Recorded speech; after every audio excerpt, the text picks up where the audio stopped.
And hello again, my little mathematicians. We are continuing where we left off, and we are reviewing Mod 16. We're on the study guide in your textbook. Now we are on page 488. Again, that's page 488. Depending upon the school year, we either covered MAD, mean absolute deviation, or we didn't. So just a quick reminder or preview, if we didn't do it, of what MAD is. It's mean absolute deviation, meaning what is the average or mean of the absolute deviation or distance that each individual data value is from the mean of the data set.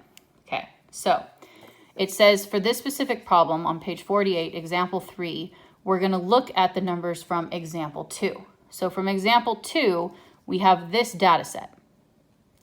How far away is each individual value from the mean? Well, remember, we found the mean in example 2 to be 13.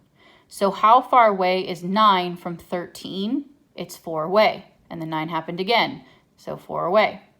My next data value is 13. How far away is 13 from 13? Nothing. And it happened 1, 2, 3, 4 times, so we got 4 answers of 0. And then my next one's 14. It happened 1, 2, 3, 4, 5 times.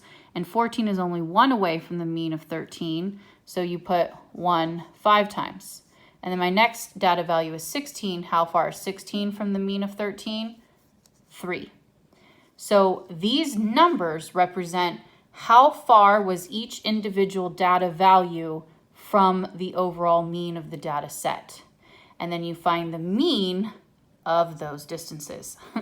So you add all those together. There was 12 data values. So you got 16 divided by 12, you get 1.3. What that means is how close together is your data set. If you have a really big mean, then that means, if you have a really big MAD value, that means that your data set is spread apart. They're all like kind of spaced far apart from the overall mean.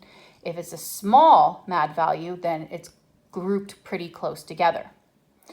So, for example 4, it says describe the spread, the center, and shape of the data distribution in example 2.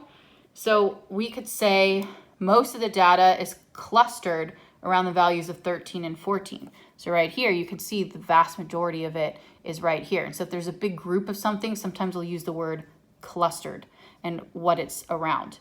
And then the least values in the set were 9.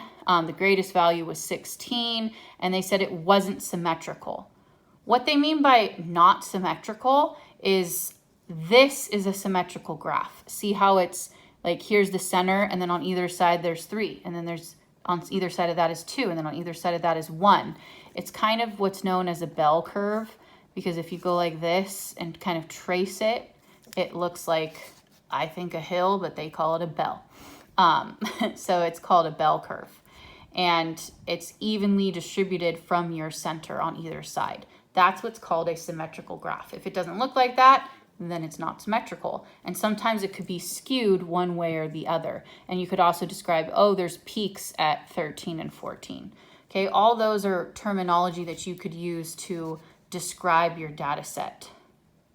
For exercise 1, it says use the dot plot in example 2. How would you describe the typical age of a student in the theater production?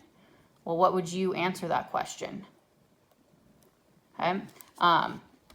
I said most of the students are around 13 to 14 years old because that's what the data suggests. If you look at your chart, almost all of them are around 13 to 14.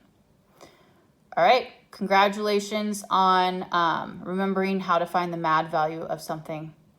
See you next time.